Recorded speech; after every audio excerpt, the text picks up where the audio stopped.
تو لڑکیوں کے معاملے میں آپ دیکھیں دو چیزوں کا بہت بڑا دخل ہے، ایک تو کالج کا دخل ہے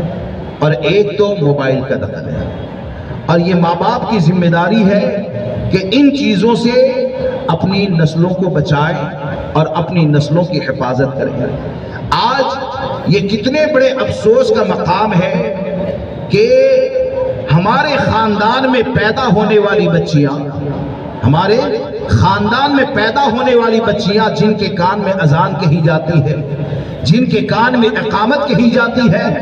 افسوس کا معاملہ یہ ہے کہ وہ جوان ہو جاتی ہے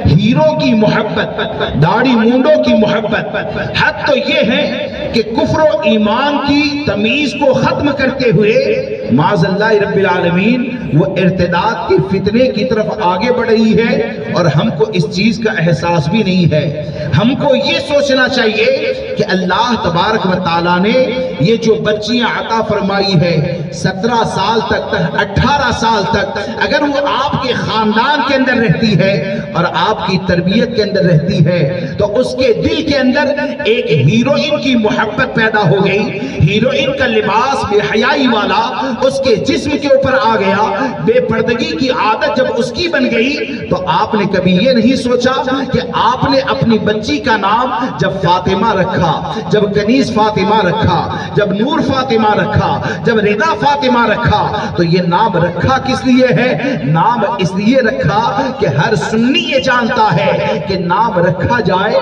تو سیدہ فاطمہ الزہرا کے تقوی کا صدقہ اسے مل جائے، نام اس کا رکھا جائے تو سیدہ فاطمہ الزہرا کی شرم و حیا کا صدقہ اسے مل جائے۔ تو کیا آپ نہیں جانتے ہیں کہ سیدہ طیبہ طاہرہ سیدہ فاطمہ الزہرا رضی اللہ تبارک و تعالیٰ عنہ کے تقوی کا یہ عالم تھا، ان کے پردے کا یہ عالم تھا کہ جن کے بارے میں امام احمد رضا فرماتے ہیں کہ جس کا چہرہ نہ دیکھا مہو مہر نے اس ردائے نزاہت پہ لاکھوں سلام۔ جب سیدہ فاطمہ الزہرا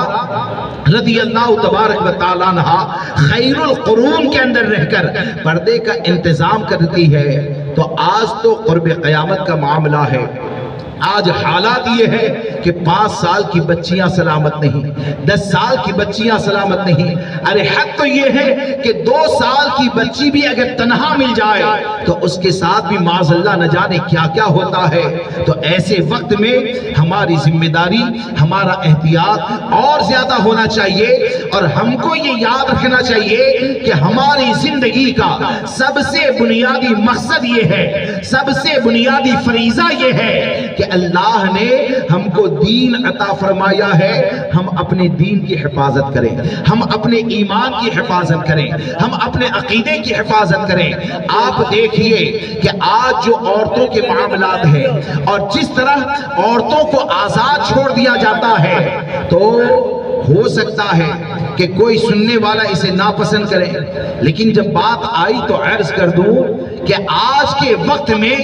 جس طرح بے پردہ عورتیں مزارات اولیاء پر جمع ہو جاتی ہے، کم سے کم اپنے دل کے اندر احساس پیدا کریں کہ کیا سرکار شاہ عالم کی حیات مبارکہ میں